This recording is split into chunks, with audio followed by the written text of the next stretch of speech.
Dear colleagues, dear friends, it's a great pleasure for me to address you at the beginning of this high-level conference.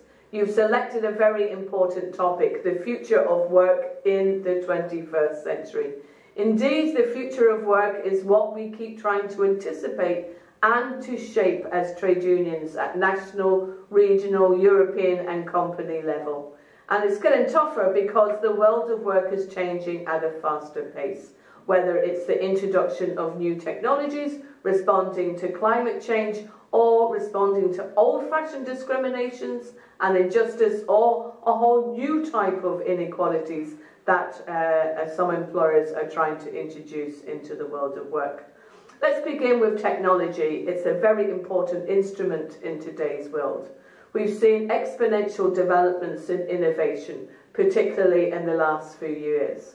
However, it's also increased precariousness in the world of work. I'm thinking in particular about digital platforms. They're everywhere, whether it's delivery or whether it's taxi services or cleaning services. Many of these platforms exploit workers, importantly by denying them the right to be recognised as an employee, and instead they pretend that they are self-employed, where in actual fact it's bogus self-employment. But of course, when you deny that somebody is an employee, that's a way for employers to get out of their responsibilities that they have as employers.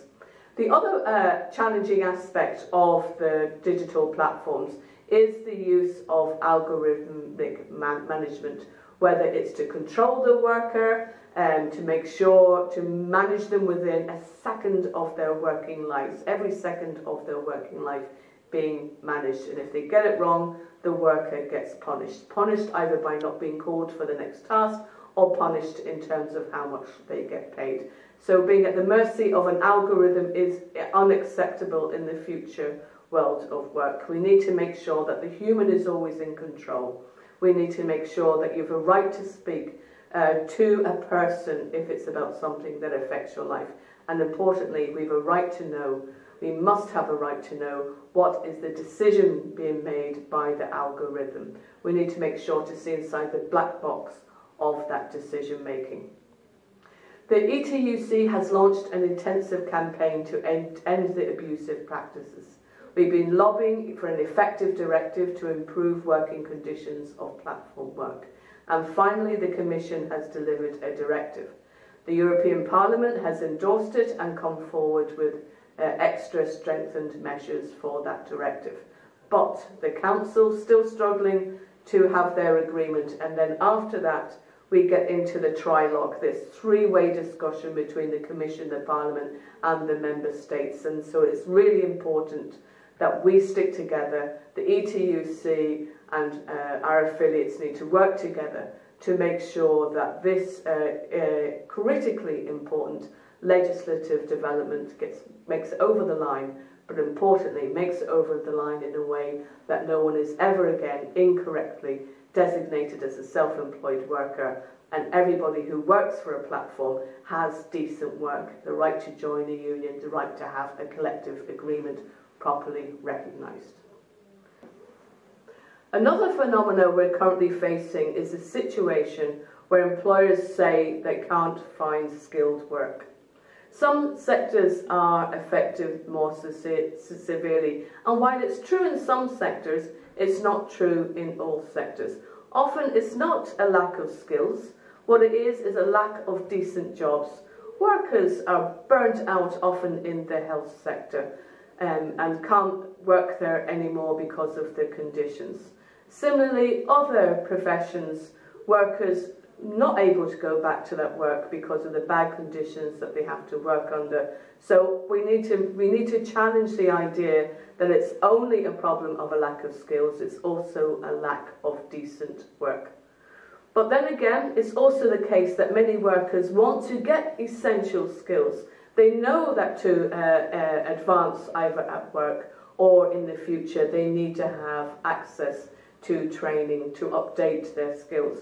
And all too often, employers are not providing workers with paid time off, not allowing workers to be able to access the essential training, not even helping them to take one step in that way. And that's why we see the right to education, the right to learning being an essential right into the future. We need to make sure to put workers at the centre of the policies. This means more work for us at the ETUC to make sure that the various institutions, this is the year of skills, and it's very hard to see the reality still for working people, whether it's the green transition or the digital transition. We need to make this promise of a just transition real, and making it real means making it concrete and delivering real solutions that workers can believe in at the local level. The only way the just transition will be fair is if trade unions are involved. Trade unions need to be involved in developing the policies and in implementing the policies. And that's why the ETUC, in responding to the EU's Green Deal industrial plan, has made sure to put a strong demand that whenever there is financial support to a company, that has to come with social conditionalities. And what we mean by that is simple. We're saying that it means that you have to involve trade unions. You have to make sure that the jobs that are being created are great jobs, quality jobs, jobs that you can have a future on, but also that they're jobs that have to be covered by a collective agreement. The other struggle is that real wages are falling. For decades now, workers have been getting less of the profits that they've helped to create than they did before, and this is now at crisis level. And the crisis is doubled up by the inflation, the fact that workers no longer get from their week's wage what they used to get. That's why the ETUC has come up with a 6-point plan to deal with the cost of living crisis.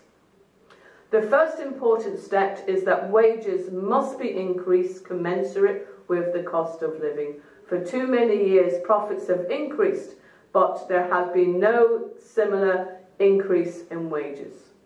The ETUC also wants to see assistance specifically targeted to people who are struggling to afford their energy bills, to put food on the table and to pay the rent.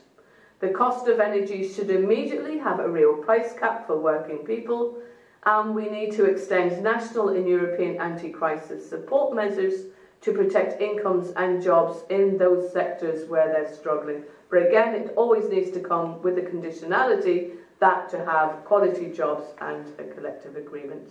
We also need to modernise, regularise the energy market, recognise that energy is a public good, not a commodity. And finally, we always need to have a seat at the table for trade unions to design and implement anti-crisis measures through social dialogue. We've asked the ECB to think again, to change course and to reconsider their interest rate increases. We've made it very clear that interest rate increases are not the remedy to the problem. The problem is not that wages are too high. The problem is that profits are too high.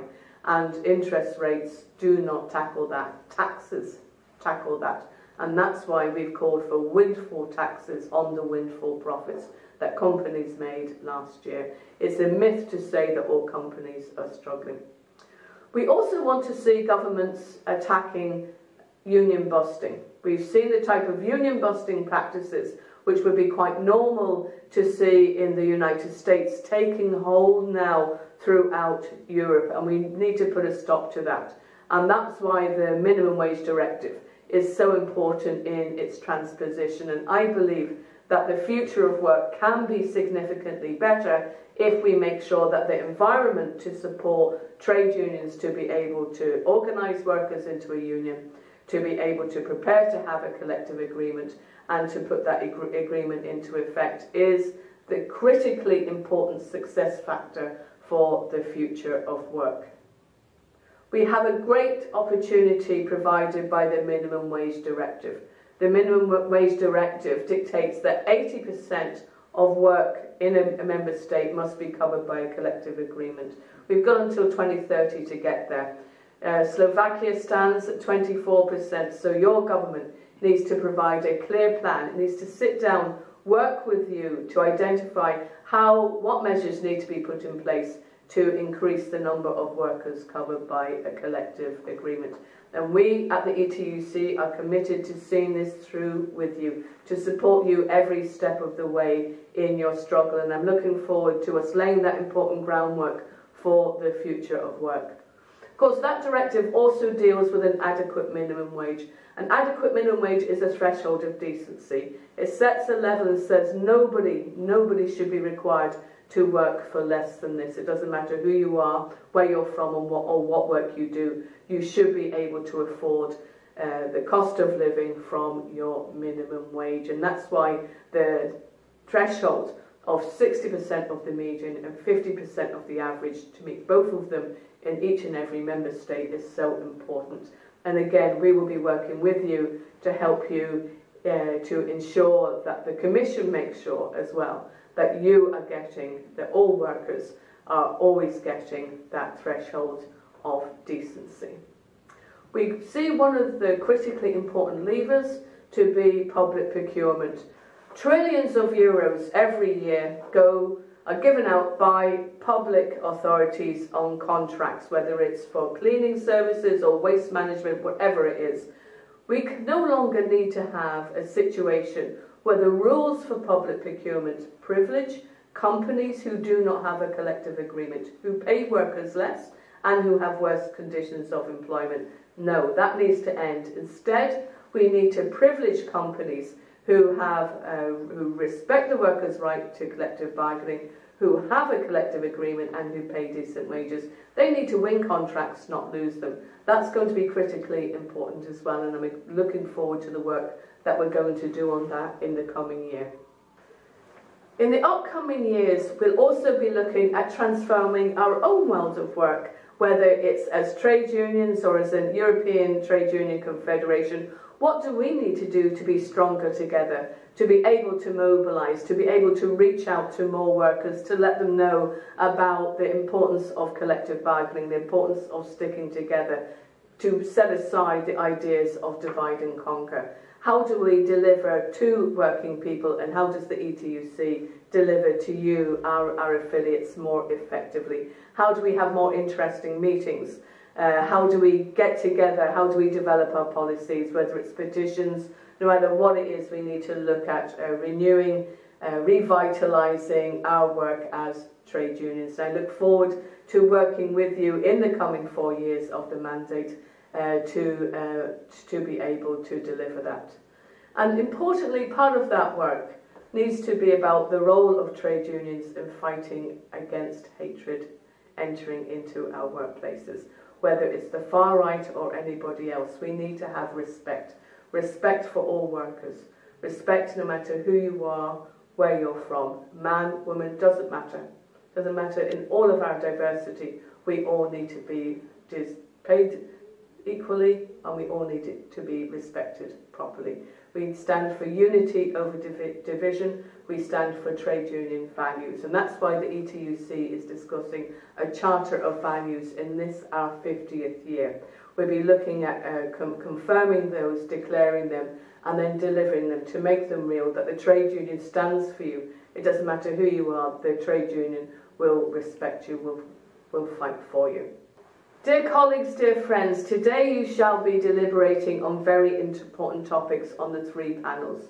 Each one critical for the future of workers in Slovakia, but also, as I hope we've discussed, will be important for the European level. And that's why I look forward to hearing the outcome of your discussions. I know that you'll make sure to bring them also to our Congress in Berlin. I want to assure you that you can rely on the ETUC support for your work, and likewise we rely on you and your support for our work. Let's have a united front at every level. I wish you a very successful conference, colleagues.